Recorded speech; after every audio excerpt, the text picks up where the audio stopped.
হাসান বলে, নানাজি আপনার মেয়ের নামের বিচার, ফাতেমার নামের বিচার। বিশ্বনবী মসজিদে নববীতে জোহরের নামাজ পড়ে হাসান হুসাইনকে দেখতে গেলেন, যে দেখে ফাতেমা রান্না করে। আসলে কি রান্না করে? চুলার মধ্যে পাতিল দিয়ে পানি গরম করে আর হাসান হুসাইনকে বুঝ দেয়, ঠিক কিনা? বিশ্বনবীর পায়ের আওয়াজ শুনে ঘুমন্ত হাসান আর হুসাইন জেগে গেল। দৌড়ে এসে নানাজিকে ঝাপটে ধরে ডেকে বলে, নানাজি গতকাল কেন দেখতে আসলেন না? আজকে দুপুর হয়ে গেল, বিকেল হয়ে যাচ্ছে, এখন বুঝি আপনি দেখতে আসার সময় হলো? বিশ্বনবী বললেন, হাসান হুসাইন এই তো এইমাত্র জোহরের নামাজ পড়ে আসলাম, তোমাদের খোঁজ খবর নিতে এসেছি।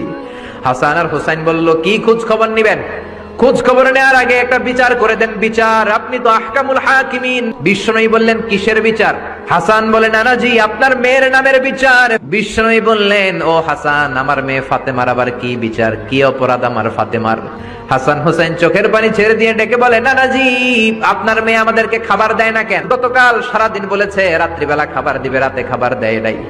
আমাদেরকে বলেছে তোমরা ঘুমিয়ে যাও, আমি রান্না করি, সকালে দিব। ঘুমায় গেলাম, সকালবেলায় খাবার চাইলাম, আপনার মেয়ে ফাতেমা তখন আমাদেরকে খাবার দেয় না। দাদা আমরা ছোট্ট দুইটা মানুষ ক্ষুধার জ্বালায় বেহুশ হয়ে যাই, আর সহ্য করতে পারি না, আপনার মেয়ে খাবার দেয় না। দুপুর হয়ে গেল, দুইজনে কান্নাকাটি করি, আপনার মেয়ে এখন পর্যন্ত আমাদেরকে খাবার দেয় নাই।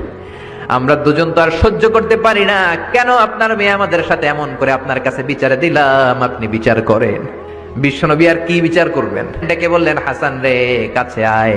বিশ্বনবী শাম দেশের জুব্বা পড়তেন, শাম দেশের জুব্বাটা উপরের দিকে উঠালেন, হাসান রে দেখালেন, এই তো দেখ তোর নানার পেটের মধ্যে 3টা পাথর বাঁধা।